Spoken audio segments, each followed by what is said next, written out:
All right. Welcome to the March 2023 edition of Monkeys Off Table Tools.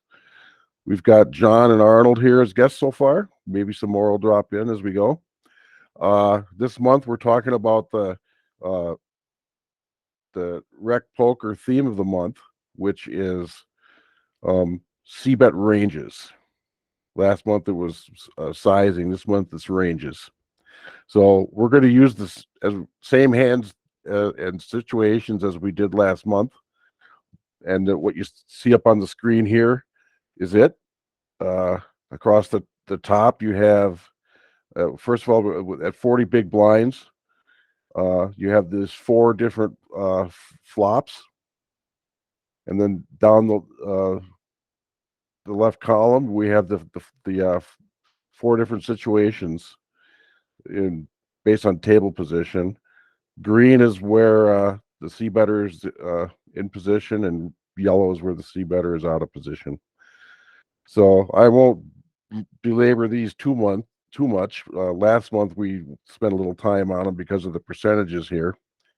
Because we're looking more at ranges. We might refer back to this if we need to, but Range Trainer Pro will tell us how often we're going to be making those C bets anyway.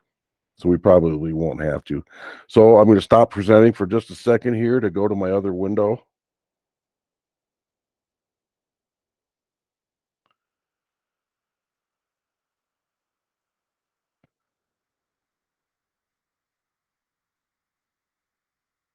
And here it is.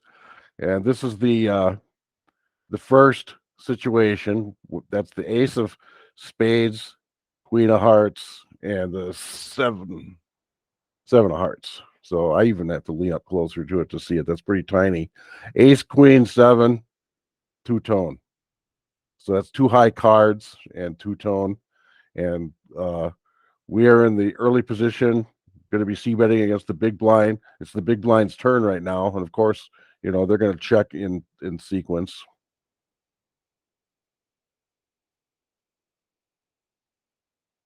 And here is the result.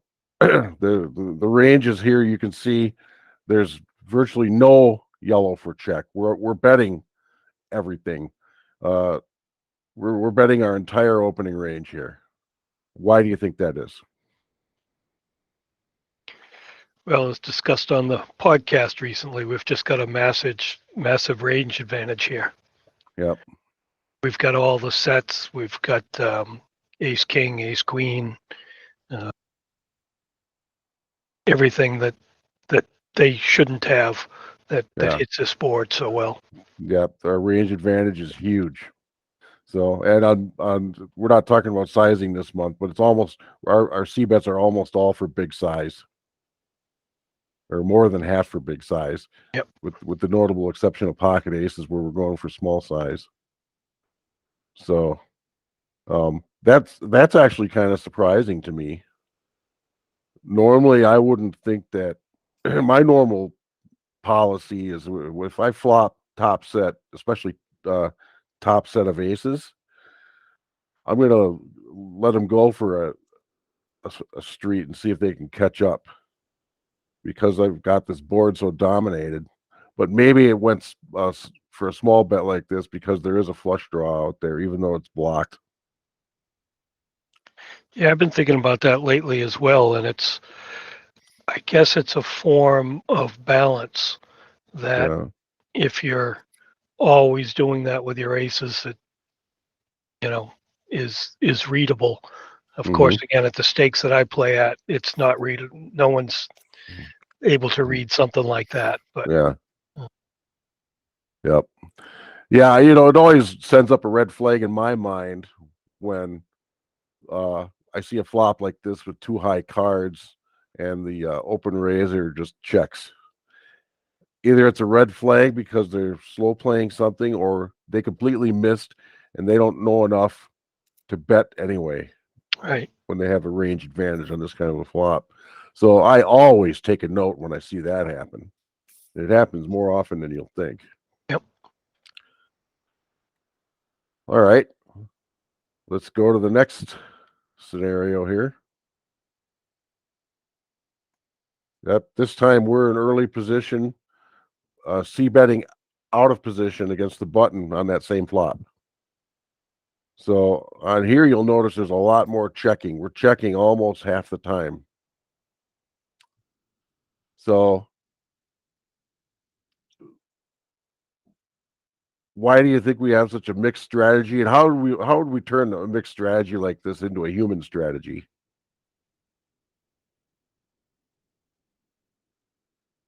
I mean, in theory, we're checking a lot more because they do have some of these things that they hit Yeah, this board more often than the big blind did.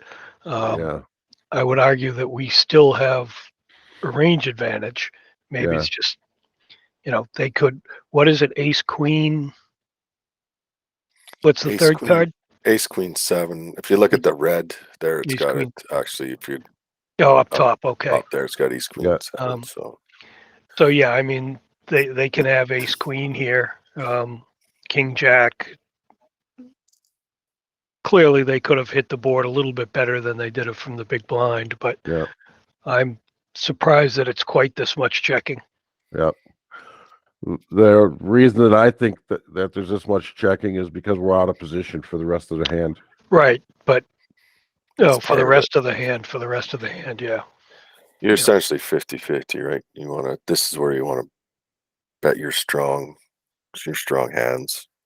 Yeah, But I yeah, mean, they're and not. your weak ones, right, for folds. So that's why you're betting your 2 3s, your 4s, your 5s, your ace 10s, your ace yeah, kings, right? And then you're checking a lot of the middling stuff. yeah. Nines, tens, And jacks. that, being that you're out of position, you can start checking your sets and Yeah, pairs and stuff, right? yep. Yeah, you don't want to like if we got ace queen, we don't want to chase him away. It's actually not even chasing them away. I just heard a good thing the other day. You're out of position, you're playing more equity Yeah, strategy than if you're in the but in position, you play more of a different strategy, right? But you're out of position, you're always playing more your equity hands, right? yeah.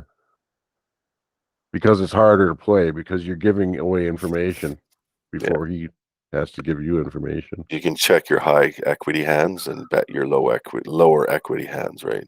So Uh-huh. Yeah, but they're not doing that here. They're betting most of the time with ace queen.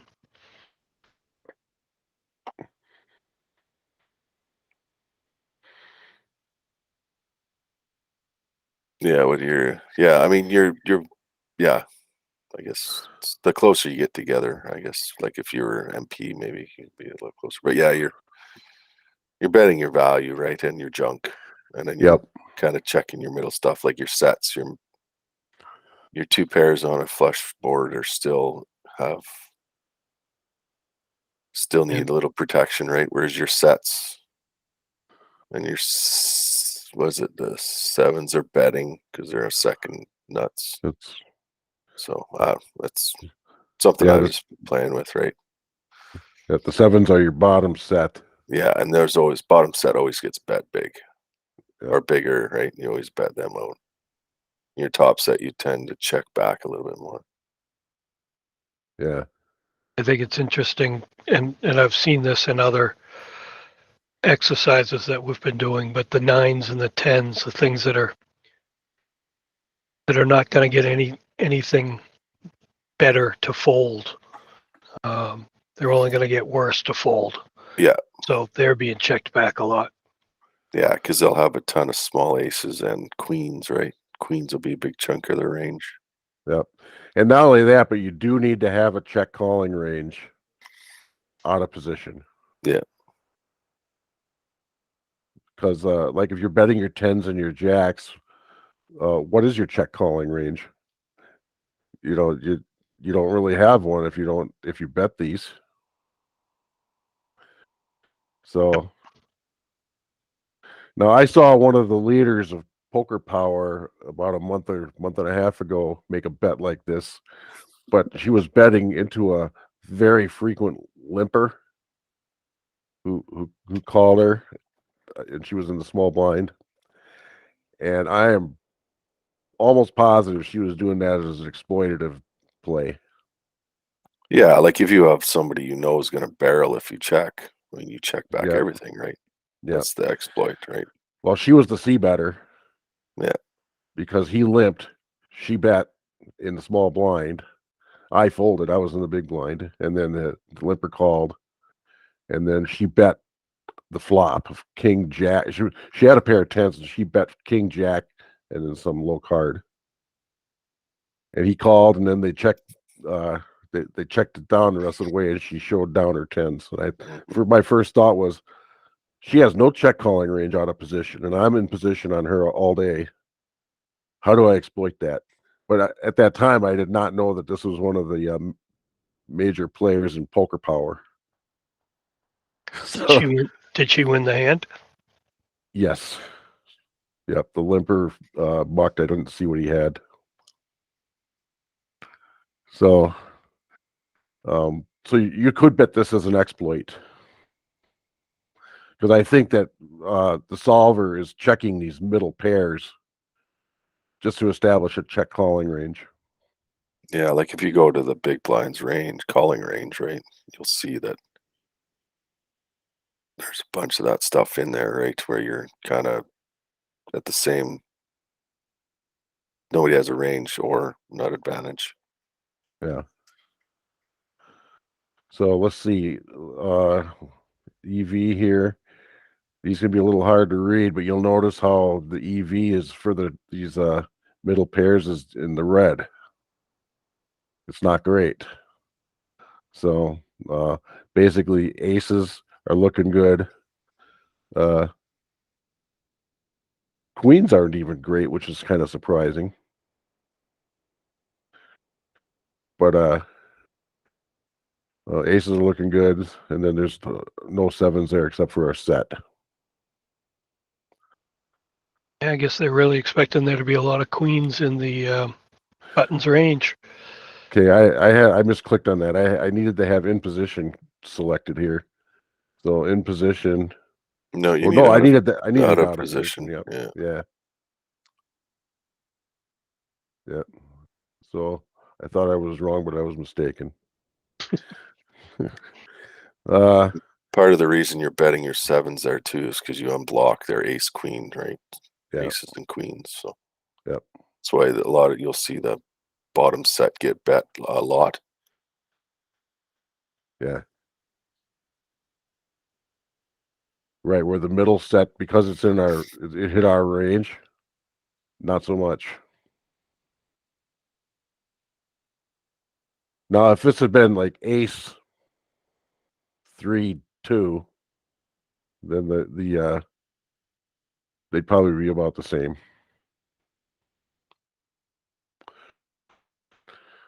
All right, should we go to the next one?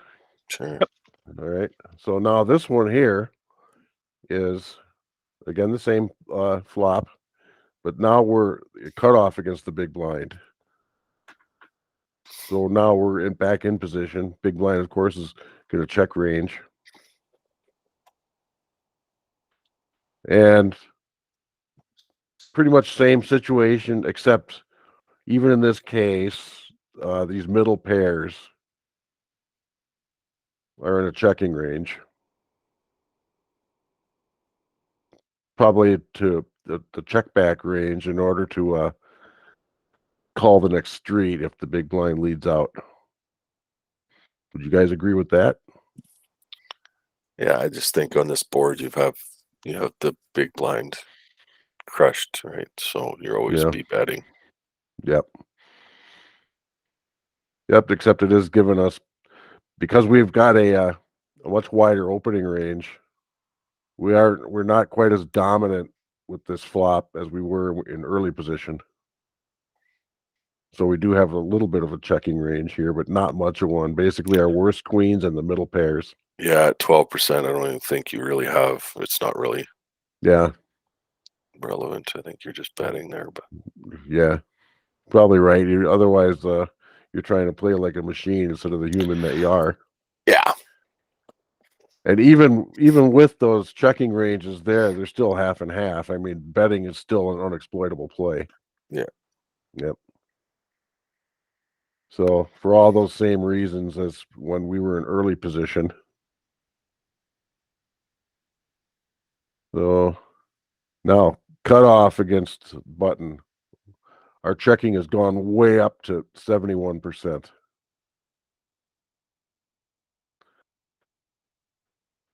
Oh, against button, not against Yeah. big blind. Okay. Right. Yeah. Yep. Yeah. So This we've time opened with a really wide range. yeah. So we really don't have much of any range advantage against button here. We we do have the nut advantage with this flop because we can have the set of aces and the set of queens where he would have 3-bet that pre-flop. And possibly ace queen Yeah. would have been 3-bet. Yep. But that's that's a blocked set of combinations, right? 3 aces, 3 queens, and 9 of those 2 pairs. But other than that, that's about all that's capped. Mm-hmm. Well, he doesn't have kings either. Maybe not jacks, but yeah, we're almost always checking, and because of this high percentage, it almost looks like, I mean, if there's any flop that should favor the pre-flop raiser, it's this double high card flop, and yet even with that, we're mostly checking. Yeah. You could almost make it a rule of thumb that is if we're in the cutoff, maybe the hijack, and then one of the 2 guys that's got position on us after us calls us, we're just not even going to see bet. Yeah, there's the closer you are to the person that's calling, the more you Yep. check, right? Yep. So if you're in EP, you're betting more. If you're in MP2, you're checking a bit more. If you're in hijack, your check goes up a little bit more. And then when you're sitting right beside somebody, your check goes through the Yep. roof out of position, right? One thing I did And- notice, I don't have it here, but I noticed that the set closeness of seat position works even in the early positions. Like under the gun against early position, same Yeah. thing. You're just about always going to check. Yeah, if you're out of position to whoever's closest to you, you're checking. And the farther they Yep. are away from you, the more you're betting. Yep. Because of range advantage. Yeah. Because when you're cutoff versus button, you're essentially the same range almost, right? So Yep.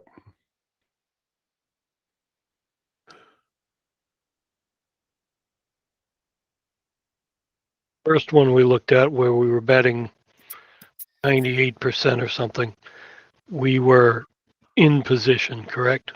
Yep. That was the again. EP out of position one, we were EP versus button. We were betting fairly big. Do you still have that one handy? Was it button or was it big blind? That's my question. This We was had one against big blind, but the next one was Yeah. button. Was yeah. This EP one's big. versus This one's big blind. yeah, and then the next one. This one's button, and we're So there checking you more. can see you're checking a bit more, but you're still betting more, right? So you're Yep. and the closer you get to that seat, so the closer you EP, Yep. the more you're Mhm. checking. Your check's going to go up if you go through your MP. You're going to check more. MP2 hijack, you're going to be checking against the button more, right? So Yep. And then we get all the way to the cutoff, and then you're and just we're checking just everything. in a check range pretty much. And You then don't if have to you would have the same thing if, like you said, if you were EP against MP, you would be checking a ton there too, right? Yep. Yep. So the relative positions matter. The distance between them matters as the Yeah. ranges diverge. Is the distance the square of the area times 2? Something like that, yeah. Yeah. What do they call that? The inverse square law? Yeah, I don't know. The inverse square law of poker works the same as with gravity. Yeah. All right, let's move on to the next flop. This time we've got, yeah, I can't 10-8 even, set 10-8 10-8. 7. Yeah. Suited. So you can read it better than me, huh? I just reading the top on your fold call flop Oh, that. in red. Okay, yeah. That's I still never think hard to to read read. that. Yeah. Yep, but we got 10-8-7 two-tone, and the big blind is checking range in sequence. And with the early position against the big blind, we're checking quite a bit more often than we were on that other flop, because this flop hit the big blind better than that first flop. He's got more flush draws. He's got more. He'll have more tens, more eights, more Yep. sevens. Right? Yep. 'Cause Straight. if you look at your range when you check, or Yep. yeah, like Yep. our range is jacks and nines, right? So we got He's got tens. straights that we might not have. He's got two pairs that we might Yep. not have. He's got eights. He's got sevens. He's got all the flushes, right? So Yep. There are big differences in what we bet and what we don't. You know, like where we completely missed, we're not betting, we're checking. But where we hit, we're betting. So this matters more. I mean, a lot of these are mixed strategies, but it does seem to matter more whether we hit or not. yeah, like the 50-50 mix, it's indifferent, right? You can do Yeah. either one's the same EV essentially. So Yep. whether It's you bet or interesting that check. that ace 8 and king 8 are checking so much. But the 10-8's two pair. Okay. Yeah. Yeah, if we got second pair, we don't want to bet our second pair and get check raised off of it. That and you've got a second pair and an over, so you can check it down. Yeah. Yeah, and that would be the way to play this. The eights and the sevens here are just not betting here, and the same thing here. So You have a showdown hand essentially, right? So your yeah. showdown hands like to check to Yeah. showdown and get paid, right? Whereas Yep. Yep. We'd much rather see a showdown than to get check raised. So and then if an 8 or a 10 or yeah, an ace or king come, then you can start betting, right? So yep. but you notice now we're betting our sets more, even our bottom set, right? Because our ranges are so close together. Yeah. You just want to get the money in. Yeah. The tens are the exception here. Because they About half because and half. they have the equity, right? So you can check Yeah. those back now. Yeah. It is kind of risky though, because you don't want to be like me and have the other guy straighten out on you every time. It's, no matter how many times I do it, I still do it the next time. I never Yeah. learn. Excuse me, fellas. I'm recovering from a cold here, so if I every now and then cough, you'll know why. All right, so I think we're all agreed that because we've got much more of a showdown type of deal here, and not a huge range advantage, that we're checking an awful lot more. Although we're still betting some, so you just got to know what to bet here. And I guess like the this over pair jacks, we're betting our over pairs. We're betting these flush or these straight draws. I'm sorry. So how about spade draws? Let's see. Let's look at this ace 4 once. It's ace 5. It's a little over. It's over half check. It's 2/3 of the time check. But if we got the spades, we're betting because we're semi bluffing a spade draw. But not dramatically more. No. No, you just have the equity to put your money in, right? So Yep. So one thing I believe pretty firmly is when you've got something like this where it's extremely mixed strategies, this is where your exploitative opportunities are. because both options are unexploitable yourself. But if you want to exploit someone either by betting or checking, this is where you do it. Because you can't go wrong. Yep.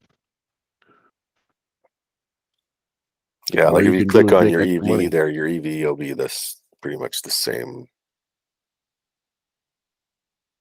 Yeah. So that's a question I have.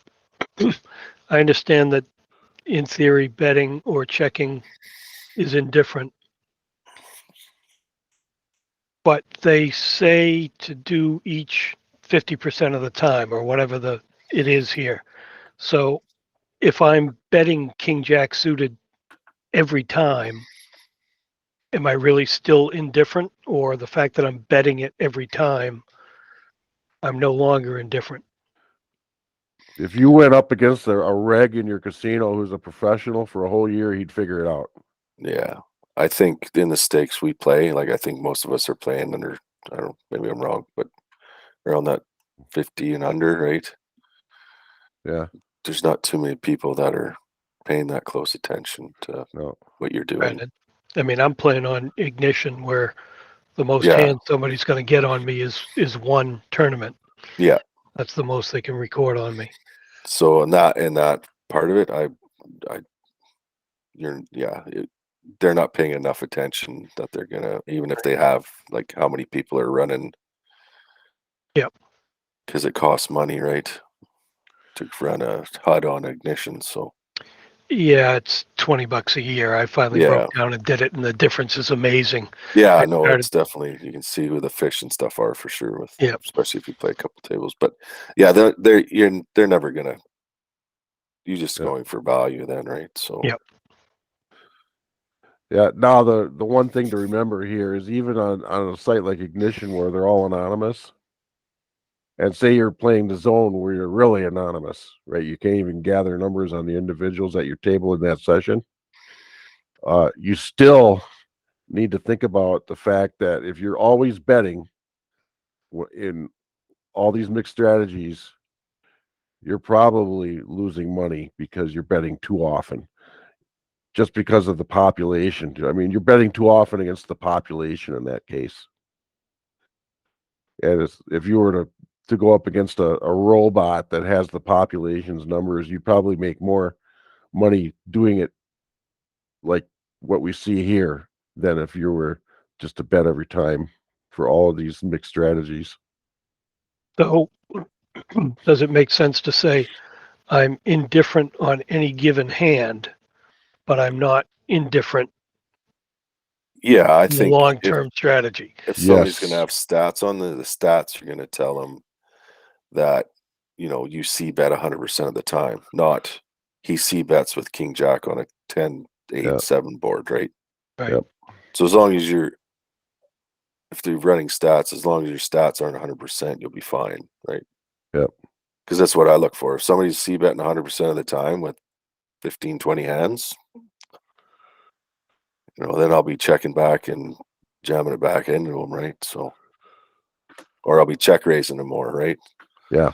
So if the big blind's not going to check raise you, which population doesn't check raise enough, you can bet every time here and see the next card, right?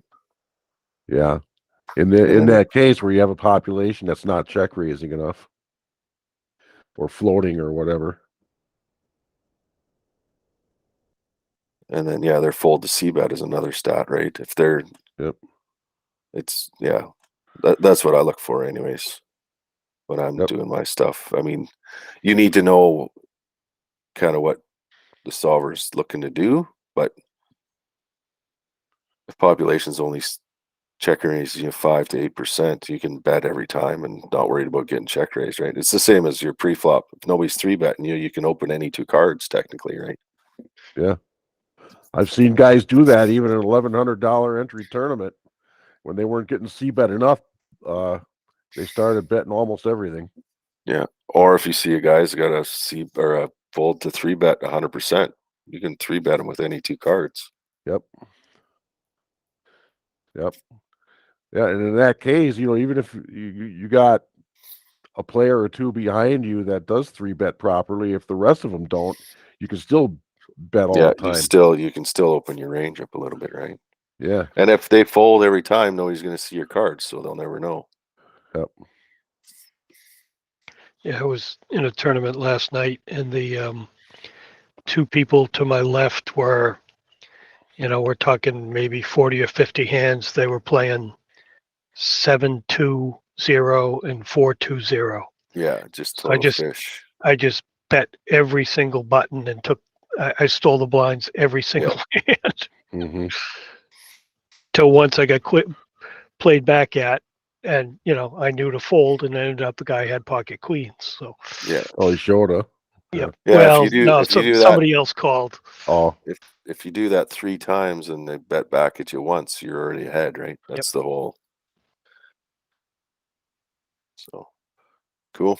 Next one. yeah. And that might be the secret sauce that some of these pros that we see on the circuit have, who you walk up to them and look at their stack and it's bigger than everybody else's. Yeah, they're just taking little pots, right? Yep. If you can take a 5 or 6 big blind pot, that's half of aces. Mm-hmm. That adds up in a hurry. It adds Especially up in a hurry, right? And So at this point, in these tournaments I'm playing, you're down to 12 big blinds pretty quickly. yeah, So if you can take 1.5 big blinds or 3 big blinds every orbit, it's a big deal. it's a big deal. Yeah. Yeah, some of these turbo tournaments, especially live, that you play, if you can steal the blinds with garbage once in the whole tournament, Yeah, that puts you money ahead. Yeah. And then you listen to any pro, they're playing with junk, right? A lot of the times you're only going to hit 20-30% of the time. Yep.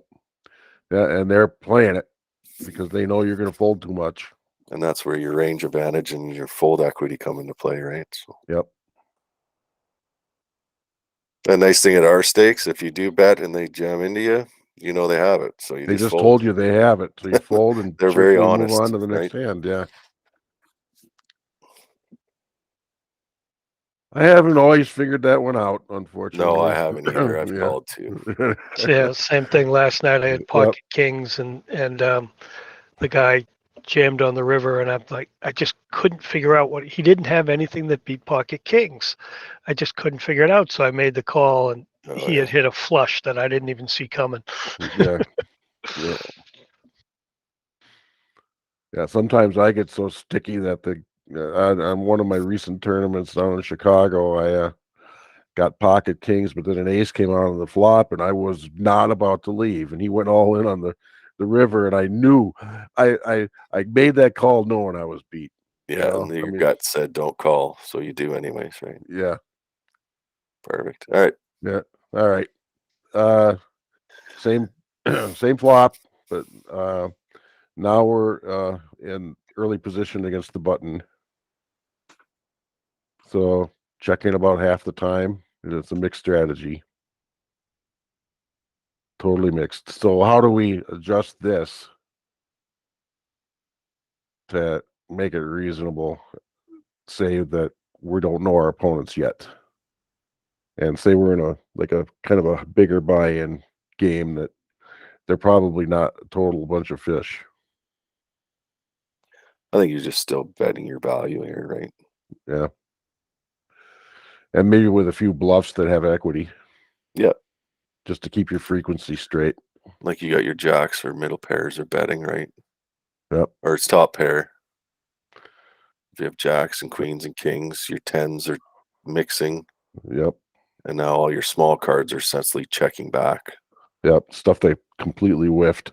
Instead of betting, right? So yeah. Yeah, you're right. This is much more about betting the value of what we got, betting our holding. With some bets that, I mean, this strategy here is mixing them, but if you got a lot of spade hands, I'm pretty sure that all if you click on those, all your spades. spades are going to be betting, and all your offsuits are going to be checking. You might be betting backdoors, but So backdoor hard. Like if you check on one of those ace 6 or ace 5, Mm-hmm. yeah, your hearts Spades. and your clubs are betting, right? Your spades are Yeah. betting, and then your hearts are betting too, and then you're checking back your offsuits. Yeah, because that's a complete miss. So we're checking, and then if we face a lead on the turn, we're checking again on the turn, unless our hand improved on the turn. So yeah, that one was pretty easy. So next flop. We're not going to get through all of these tonight. I also have a trainer set up if you guys want to do that instead of this, or do you like what we're doing? We can do this for. It's up to you. We can do a Okay. couple more of these and do a trainer. Do a couple of these real quick. All right. So yeah, let's finish this flop then, and then go to the trainer. So now we're in the cutoff against big blind. Big blind is just checking in sequence. Oh, I thought that was our screen. I'm like, wait a No. minute, that doesn't make Oh, sense. no. Okay, And then now we're pretty much betting range in the cutoff against the big blind, which is different than when we were in early position because this flop hit cutoff opening range much more strongly than the early position opening range. Yeah, because we have the 7s and the 6s, right? The 7s and Yep. the 8s, right? So, or the Yep. 7s or the 8s, sorry, not so much the 7s. Yeah, and we're just I mean, we're not going to memorize this, but the interesting hand here is just 7-5. That's bottom pair with no kicker. Yeah. And that's just where that's our showdown hand. And then all your So, slivers up there are probably just offsuits that aren't betting there, right? Like ace king, if you click on ace king, or sorry, ace 7 or king 7 suited. Oh, you don't have the 7 of hearts. yeah, That's why. yep. Yeah, But you can so see we're looking at the you're betting their spades, right? And their yep. clubs a little bit, and your diamonds a little bit. Yep. So you don't even have to remember to check that stuff. You don't have to remember to check any of this. Even 7-5 won't be terrible to check, I think. Or I mean Yeah, to or to to bet. I'm bet. sorry, Yeah, to bet. no, Yeah, it'd be fine to bet it. misspoke. Yeah.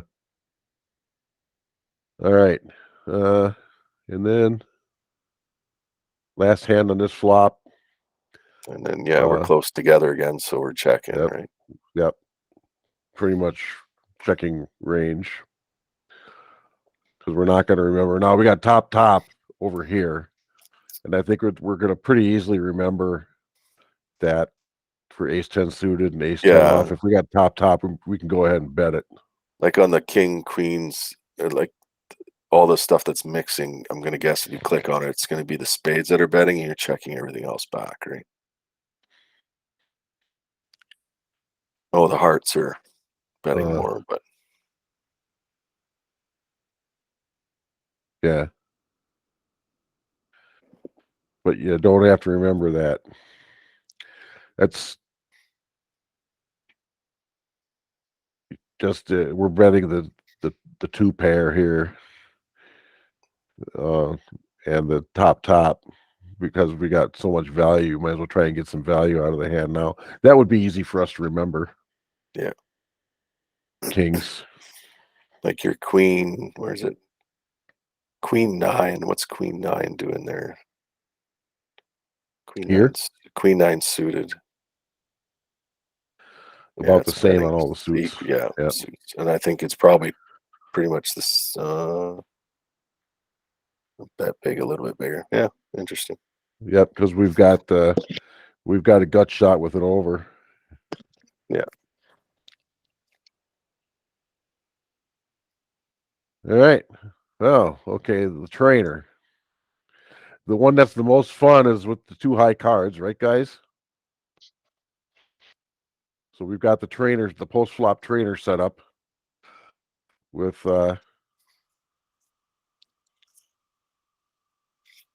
Well, I didn't set the. So I just all I have here is just big blind against early position. And whatever flops come up. So this is the first hand. I got 0 of 50. So what are we doing here? Betting 41. Yeah, we're betting bigger. It didn't like that. Wanted 61 or Bet smaller. It wanted the smaller bet, and I suspect it's because it was a paired flop. Paired flop, just the rule of thumb has usually been bet smaller and because it's a very hit or miss for your opponent. and it was the lower cards that that matched paired. Yep. All right, so we've got a pretty dynamic flop here, and we've flopped it pretty hard. What do you want to do? I listened to the podcast today when they were saying a dynamic flop, you want to bet larger. Again, I'm going 41 here. Arnold? Yeah, no, we'll go a bit bigger on Let's go big kings. on Usually this one. I agree. king paired high boards are usually big bets, I think. And it looked like we folded them out. All right, now we got ducks on a monotone flop. Let's be a bet small. Yeah, Jim's rule of thumb on monotone is bet to 15. Now, I'm not saying that's Yeah. right, but that's Jim's rule. Yeah, no, Yeah. that's a general rule. It's monotone flops. Yep. Pre-flop aggressors to bet small. Yep. Because Because in EP we have a lot of flushes too. Like our flushes even out, right? right, and our flushes are higher than his flushes. Yeah. So we can out flush them and win a big pot. What I've found here is that a lot of times, at least again in the stakes I'm playing, people aren't folding to this small bet, but then I barrel bigger the next time and they are folding. Yeah, I found that too. So this sort of sets up the. What you have to be concerned about though is those players who look at your small bet and think they smell weakness. Yep. Then you get check raised. So if you see somebody doing that, you don't want to bet small into him. Because that's what we don't want, is to get check raised. Almost never check raised at my level. Yeah. Yeah, like I say, 20 and under, the population's only check raising 10% at them, or Yeah. less than Less than that. 5%, I think it is. I Yeah. can't remember the exact number, but it's low. Yeah, I think it's Yep. the most underutilized play. Yeah. In the lower stakes. But some of them in some low stakes cash game, they're doing it a lot. Some players. Yeah, I'm almost online. I'm almost exclusively tournaments. Yeah. But they're reading weakness where it's not there, so you can exploit that too. You can make That's a why small bet with a set on a flop where you should bet big. And so I'm saying bet 15. Yeah, 15 is Yeah. the bet. And it gave us the ding of approval. All right, and we just hit our non-set or non-flush rather, because we've got the lowest flush possible. So if they've got any spade, we're beat. Yeah, I think you're just Do we want betting. a pot control? I think you're just betting small here still. I don't think you're checking. I wouldn't check back here. I don't think. I'd still bet small. Yeah. I agree. They're Like gonna that. actually tell you what they want. Oh, there you go. Yeah, we just got counterfeited. Now we don't Right? have cards. Now we're gonna bluff. Now, one thing I read, I think in one of Jonathan Little's things, was when something like this happens, or even with four flush on the board, you can usually bet about 40% pot and you're seldom going to get raised unless he tells you that he's got a big one by going all in, or if he doesn't have it, he'll fold, or even if he's got a small one, he'll fold. So if our big blind here is sitting there with, say, the five, or let's say he's sitting there with the or the seven of spades,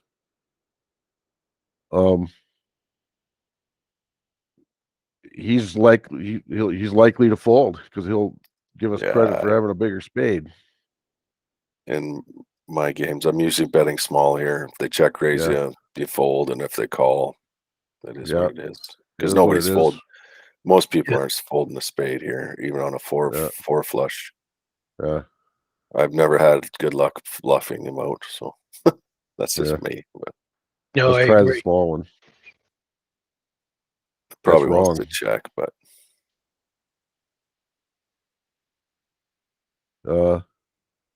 it wanted us to bet bigger. Yeah, 137. Yeah, I don't know. That was pot. It wanted us to pot that. That's something to study. I'm not familiar with that one. I mean, that's a complete bluff. We didn't have cards. Right. And what are we targeting? Well, exactly what you were talking about: seven of spades, six of spades, or. You have to remember the solver is going to have a whole lot of junk in their range that it's going to be betting to fold out that junk, right? Whereas in our games, they're not going to have that junk to fold out when they call on a four-liner. Yep. Yeah, he's going to fold on that turn. So, so what are you really hoping to fold out in our games? There's nothing there. Yeah, I think that's where you kind of have to be careful. Or I've seen or heard people talk about, where you have to be careful with solvers because the solver will put the money in here because the big blind will continue with a whole bunch of junk that population will never continue with, right? Yeah. Like, I don't know, can you pull up the big blinds range there? If not, don't worry about it. It's fine. We can. Yeah. The solver doesn't have to physically reach down into its pocket and take out more cash either. Yeah. Yeah, and then look at their phone at their bank account and notice how it's lighter than it was a couple hours ago. Yeah. 10, 5, 3, and we have 8. For early position. This is one that wants us to check a lot. But do we? Yeah, these are a bit of a mix, right? So I think you can take a stab because we've got the nut flush back door. I think in the big blind, I think we're betting here still. Whereas if it was the button, we'd be checking more. Yeah. Yeah, because this flop, unless the big blind's got two spades in his hand, this flop probably missed him.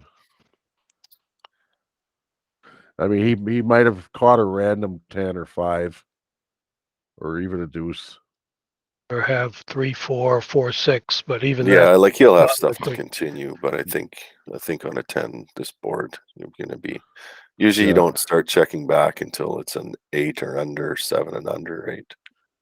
Yeah, because our range doesn't have those. But right, yeah, this 10 hit our range. Yeah. So what do we think? Betting 15? Yeah, I think you just bet small here. On this kind of a disconnected flop like this, even of mostly lower cards, I just routinely make a small C bet. And we got the Range Trainer Pro ding of approval. Oh, and the big blind called, and now we've got a turn.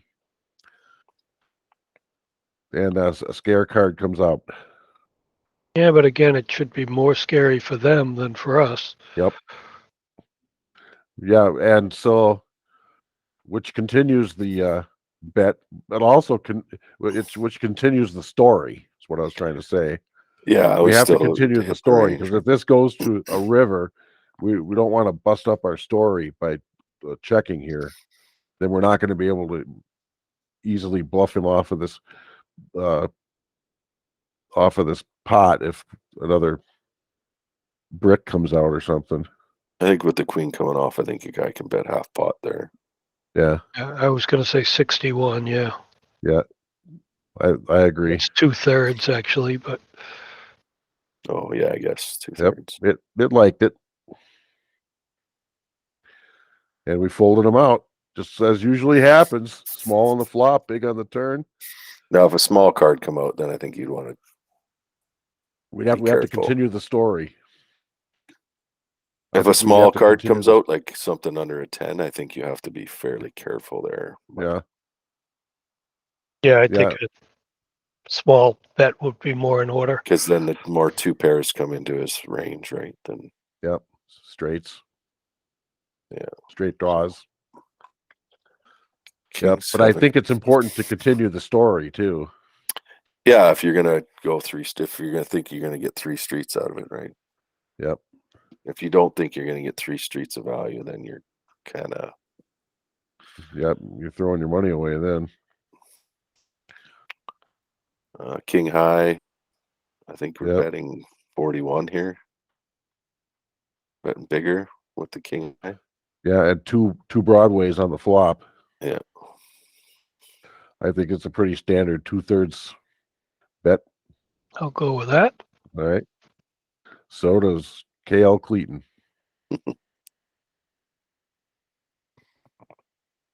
All right, and we took it down. So now we've got a backdoor straight flush draw. We've got some backdoor equity here. We've got a open-ended backdoor straight. We've got a backdoor flush. We've got a disconnected board again. Excuse me. Got a disconnected board again.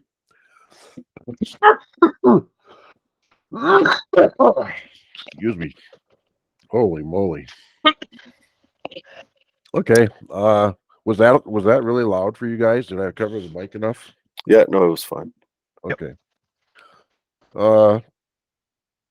No, I'm inclined to bet here just to see if we get called and pick up some equity on the turn. I think this one you're just betting small, right? I agree. Yep. Yep. So does KL. Okay. Yeah, we picked up a little bit more equity, a gut shot now.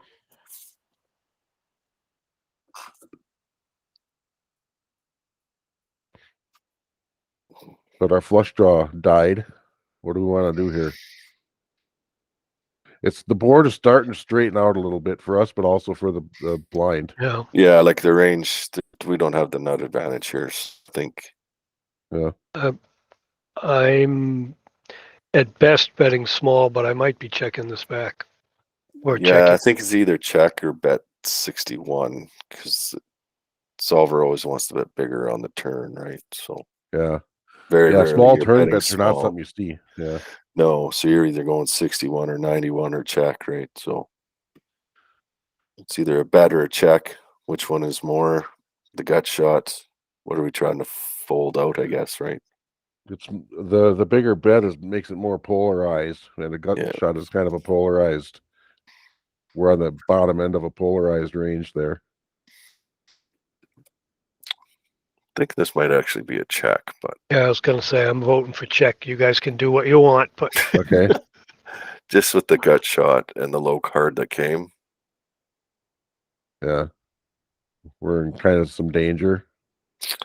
Yeah, you got three cards that aren't in our range or very short in our range. Yeah, they agreed with you.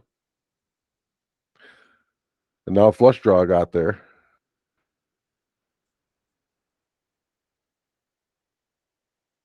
All of a sudden it's not working. The flusher, I think you just I don't think you have any bluffs here. I mean, you might have this. I guess you have a couple bluffs, but he bet in, so yeah, I would just fold. I would fold as well. Yeah, that's the risk that you take when you check a turn like that. Is the opponent will reverse the action. And that's where that Put you in low card. a That's where tough that low spot. card. Yeah, that's where that low card come in, right? And you want to start pot control and checking back Yeah. because you don't have with 10-9, you don't have showdown value. Like if you had a jack, I think you could still bet there, but you have zero showdown value, right? You just all you Yeah. have is the gutter. Yeah. All right. Yeah, we're gonna have to give up on this one. Let's do one Yeah. more. Yep. My voice is starting to go. So Oh, that's good. I got to go pick up some kids, so that'll Okay. work. This is bullshit. Oh, A set fold. yeah, this is definitely a check, right? I don't know. Is it? What did we just hit the nut flush? We just hit the nut flush. Okay, Uh, it's weird that the ace and the queen have different spades presentation. Oh yeah, yeah. It's got the Okay. fancy. It's like an old fancy Yep. deck with the ace having the fancy logos. Well, our rule is we're betting small on monotone boards, right? So Yeah. I don't think we should change that. No, I think Nope. you're betting small here. He's either going to call or fold. I think this one you can bet bigger too. I think because he's either going to bet or fold, right? When you have an option where they're going to bet or fold, Yeah. that's a good card for his range. So we can. It said that we Size could have up. checked. It says that we could have checked 30% of the time. Yeah. So now, technically, a full house just got there for him. So we don't have the nuts anymore. But does he really have a set here? Right. And would he have raised it if he did? Well, Yeah. no, he raised a pair of sevens. Well, we beat a set. The question is, Yeah, did I he think- have two pair before? I Yeah. think Yeah. we've been playing with this, thinking if it hits his so that 7 hits his range, right? And he Yeah. called on a monotone, so I think you can size up here a little bit. Yeah, I and think start it's getting the actually money good. in. I think it's good for us that he hit potentially something. Now he might have a set or trips, and Mhm. we're going to get more money out of him. Yes, he could have a full house. It's possible, but I'm And sizing he's up. either yeah, and he's either gonna call or fold. So I think you can bet 9. I think you bet pot here. I Right, do just 91 one, but I don't gets. think there's a big. Yeah, I think they're both valid. Yeah, I think they're both about the same, right? Yeah. But I'm always guilty, especially in bounty tournaments, of not betting enough. All bounties, yeah, you got to put the money in, right? Yep. Especially if you cover them, even if they fold, for sure. Yep. So I don't know. So I would bet 61, but I think the answer is probably 91. I'm betting. I'm sizing up here a little bit, right, myself. But 91. Yep. Let's go with that and see what they say. It didn't like it. oh, okay, so it's betting half pot still. So Yeah, 2/3. it went for the 61. Hmm. And the small bet 0 check 20%. All right. Well, gents, I got to go. Excellent. Perfect. Tonight. Thanks. Yep. Yep. It Yeah. was fun. Thanks for coming. Yep. Well, obviously, you put a lot of work into this, so we appreciate it. I Yeah, like it. It's absolutely. fun. So, All right. Good night. okay, good night, guys. Thanks.